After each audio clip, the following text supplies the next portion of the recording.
Here's Sandy. He's the owner of the Jensen. He's about to give us a history lesson about this car.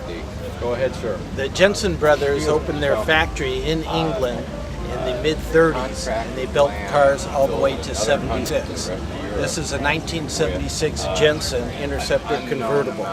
The Interceptors they made for 10 years, but the convertibles they only made for 3 years.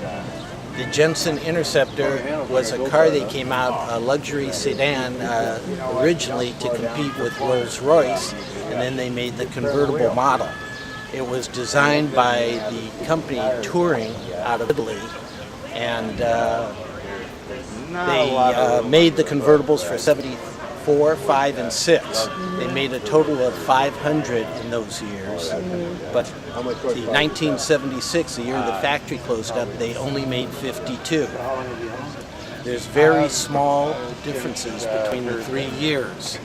When they first came out with it, the 74 Jensen convertible had a leather dash, and the Jensen brothers wanted to be more luxurious, so in 75 they came out with a wooden dash. In 76, the United States, the federal government had federal safety standards that changed, so the Jensen brothers, to match the federal safety standards, had to come out with stronger bumpers. They didn't make stronger bumpers, so they put 2 bumpers on the car.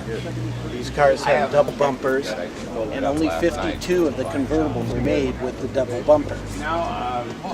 The Jensen brothers were very ingenious. They were engineers. Jensen is the first factory to come out with 4-wheel disc brakes. These had 4-wheel disc brakes, and some of the earlier models had 4-wheel disc brakes.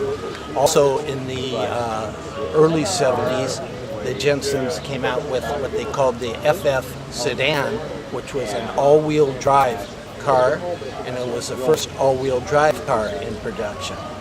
So that's a little bit of the history of the Jensens and this car. It's known for its great dashboard. Look at the leather seats and the beautiful dash.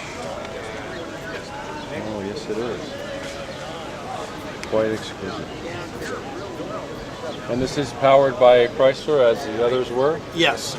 Jensens did not make their own engine, and they realized that no one in Britain made great engines, so they contracted with Chrysler from the mid-60s till 1971. They used a 383 Chrysler engine, and that engine was discontinued going into 72, and they moved to the 440. So all the convertibles have the 440 Chrysler. Well, it certainly is a beautiful car, and a rare one. Thank you. And we thank you for bringing another rare car to the show. Thanks very much.